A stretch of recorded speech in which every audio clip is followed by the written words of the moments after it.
네, 이 시간은 이스라엘 왕국과 아람, 아시리아, 바벨론에 대해 살펴보겠습니다. 솔로몬 왕이 세상을 떠나고 BC 931년 남유다와 북이스라엘로 분열됩니다. 이 분열은 선지자 아이야를 통해 열 지파인 하나에게 두 지파는 다윗의 집에 남기겠다 예언된 일이었습니다. 또 남유다의 르호보암이 북이스라엘을 치리했을 때 선지자 스마의 예언으로 공격을 중단합니다. 당시 북이스라엘 상황은 북쪽에 위협적인 아람, 시리아 왕국이 있었습니다. 남유다의 아사왕은 북이스라엘을 견제하기 위해 아람의 베나닷 1사 동맹을 맺고 성전의 금까지 내줍니다. 그러나 이런 아사의 선택은 하나님께서 선지자 하나냐를 보내 아사를 꾸짖습니다. 아사는 회개는커녕 선지자 하나니를 옥에 가두었고 아사는 말년에 발에 병이 나서 사망합니다. 이 시기 북이스라엘 여로보암의 아들 나답은 재위 2년 만에 암살당하는데 블레셋 기프돈 지역을 공격하던 전쟁터에서 부하 장수 바하사는 나답 왕을 죽이고 스스로 왕이 됩니다. 그러나 바하사 가문 역시 선지자 여호와의 경고대로 오래가지 못합니다. 바하사의 아들 엘라는 왕이 되었으나 디르사에서 술에 취해 있던 중 시므리에게 살해당합니다. 시므리의 통치는 불과 7일이었으며 군대는 군사령관 오므리를 왕으로 추대합니다. 한편 남유다에서도 변화가 이어집니다. 아사 이후 여호사밧이 왕이 오르는데 여호사밧은 율, 율법 교사들을 파견하여 백성들에게 율법을 가르칩니다. 그러나 성경은 여호사밧이 마음을 다해 하나님을 찾았다 하면서도 산당이 제거되지 않았다 말합니다. 이런 흐름 속에서 북이스라엘에 악의 화신 아합이 등장합니다.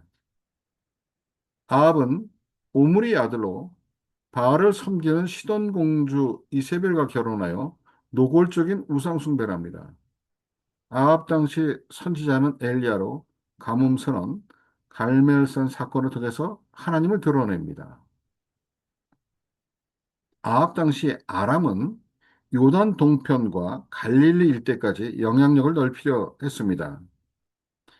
BC 860년 아람왕 베나닷 2세는 여러 왕들과 연합군을 이루어 사마리아를 포위합니다. 이때 한 선지자가 아합에게 아람 군대가 북이스라엘 손에 넘어갈 것이라고 전합니다.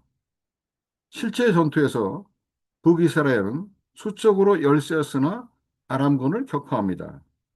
이어진 두 번째 전투에서도 아람은 평지에서 다시 싸움을 걸었다가 북이스라엘에 패배합니다. 전쟁의 분수령은 베나닷 2세가 생포된 이후에 나타납니다. 아합은 베나닷을 처형하지 않고 조약을 맺어 석방합니다. 이 조약에는 빼앗겼던 성읍을 바라맞는 등 당시 현실적인 외교적 선택이었습니다. 그러나 다른 선지자가 등장해 베나닷을 풀어준 책임이 아합 자신의 생명으로 돌아올 것이라고 선포합니다. 또한 이 무렵 남유다의 여호사밧 왕은 북이스라엘과 결혼 동맹 관계였습니다. 아합의 딸 아달랴가 여호사밧의 아들 여호람과 결혼합니다.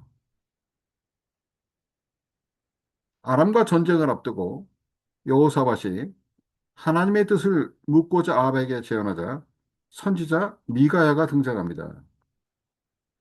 미가야는 이 길앗 라못 전쟁에 패배하고 아합은 죽게 될 것이라고 말합니다. 미가의 말대로 BC 853년 길앗 라못 전투에서 아합은 변장했지만 화살에 맞아 전사합니다.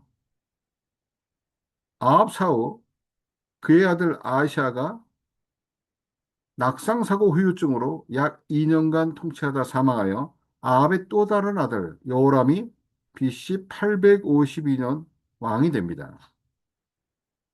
이 시기에 북이스라엘은 아람과 요단 동편에서 계속 전쟁이 벌어졌습니다. 한편 아시리아는 아슈르 나시르팔 2세와 살마네셀 3세 시대를 거치며 아람 이스라엘 지역을 정복하여 속국으로 편입시키고자 했습니다. BC 841년 북이스라엘은 엘리사의 예언에 따라 예후가 반역을 일으켜 요람을 죽이고 왕위에 오릅니다. 예후는 아합 가문을 철저히 제거하고 이세벨과 바알 제사장들을 처형합니다. 예후의 아들 여호아스는 BC 814년 왕이 되어 아람 왕 하사엘과 베나다 3세의 강한 압박을 받습니다. 이 시기 아람은 요단 동편의 길르앗과 바산 지역을 장악하고 갈릴리 북부까지 군사적 영향력을 행사합니다.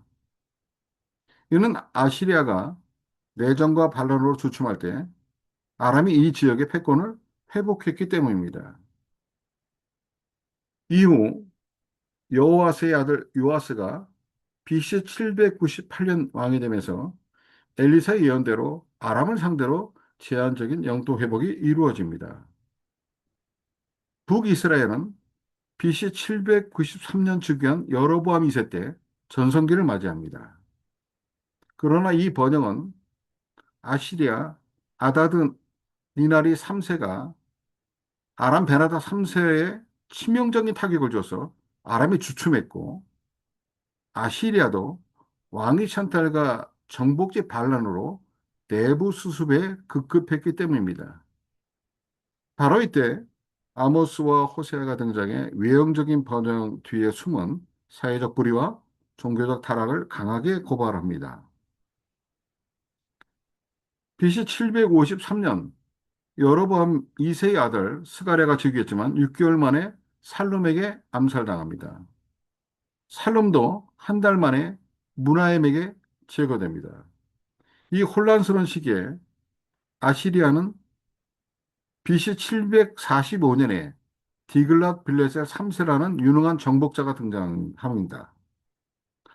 문하임은 왕권 유지를 위해 아시리아에 막대한 조공을 바쳤습니다.